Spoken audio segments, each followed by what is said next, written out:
huwag po natin isipin lahat drama. Ang kabuhayan po ng napakarami natin mga kapatid na mga ngisda nakasalalay dyan sa boro. Kaya wag po tayo gagawa ng mga hakbang na magiging abirian na naman sa kanilang hanap buhay.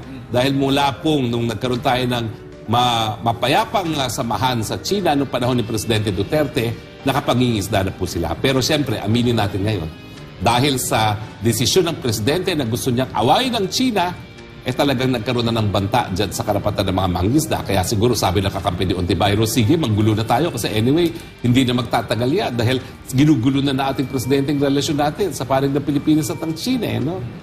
Pero alam mo mga partners, siguro mamaya, ididetali ko sa iyo kung ano yung mga nabasa ko. No? Alam mo kasi, binalikan ko yung sinulat ng aking kamag-anak. Kamag-anak ko kasi ito si dating Senate President Vito Salonga, na kauna-unang chairman ng PCGG. No?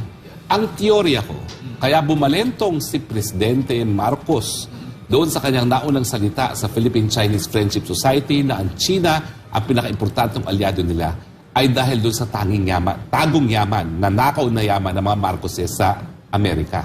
At ngayon nga, meron siyang $371 million civil contempt doon sa kaso ng mga biktima ng karahasan sa human rights noong panahon ng martial law dahil ayaw sabihin ni Presidente Marcos kung nasaan yung ari-arian nila sa Amerika para magamit, para mabayaran yung $2 billion na award ng mga human rights victims. So binalikan ko kung paano ba ang paghahanap ng tanging yaman dyan sa Amerika at nalaman ko nga yung 4 Manhattan buildings kasama na yung Crown Plaza at saka yung Lindenberg property na isinurrender ni Antonio Florendo, no? Na uncle nitong si Stap Anton Lagdameo, no? Anton Florendo Lagdameo, no? Pero alam mo ba, ang aking nalaman doon sa mismo anak ng aking grand uncle, ang Amerika hindi gaya ng Europa. Ang Europa kasi lalo na yung mga Swiss Supreme Court ibinigay sa atin. Yung mga $614 million na nahanap nilang mga deposito ni Marcos Sr. and his family. Kasama na dyan si PBBM. So yan yung ginamit natin pang bigay ng kaunting reparations doon sa mga naging biktima ng karahasan ng martial law. No? Pero sa Amerika pala, iba. Dahil nung naghahanap na doon ang Pilipinas, naghimasok na si Uncle Sam. At ang sabi sa akin, nung anak mismo ni Jovi Salonga, ang mga Amerikano kasi, kapag meron natatanggal ng diktador, sila naghahanap ng mga ari-arian. Anong sumatutan? Ang karamihan ng na-recover ng nakaw na yaman ng mga Marcoses nanggaling sa Europa.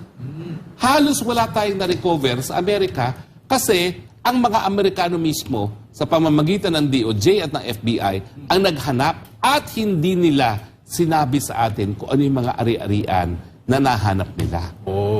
Yan po ang kababalaghan na halos wala tayong nakuha sa Amerika kasi 4 na building na foreclose at mga $5 million lang yung ating nakuha, no?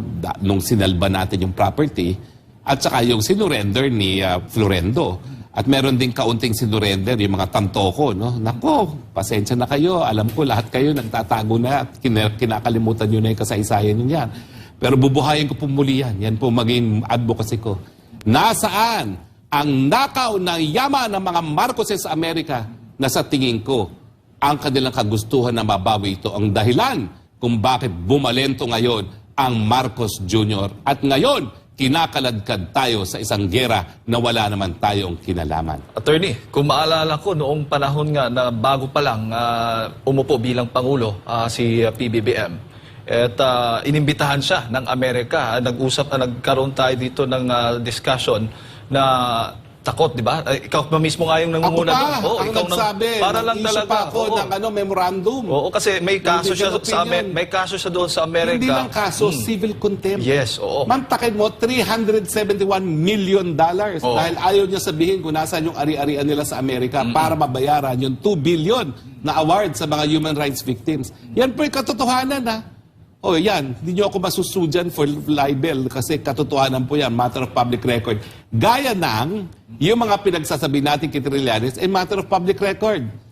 Pwede ba, kung meron tayong panahon, patugtugin natin uri yung naging privilege speech ni Senate President, dating Senate President Enrile, kung saan yan didetalye kung ano ang naging partisipasyon ni Trililing doon sa pagkawala ng Scarborough sa atin.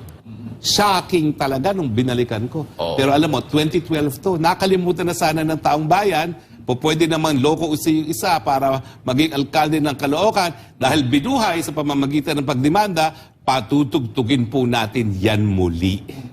Yan. Okay? Oo. At yan pong pangako natin. Araw-araw patutugtugin natin dito sa SMNI nang maalala ng taong bayan ang kataksilan ng ginawa niya. At alam mo, hindi siya man enough to stand up, ha? Nag-walk out. Ang moko.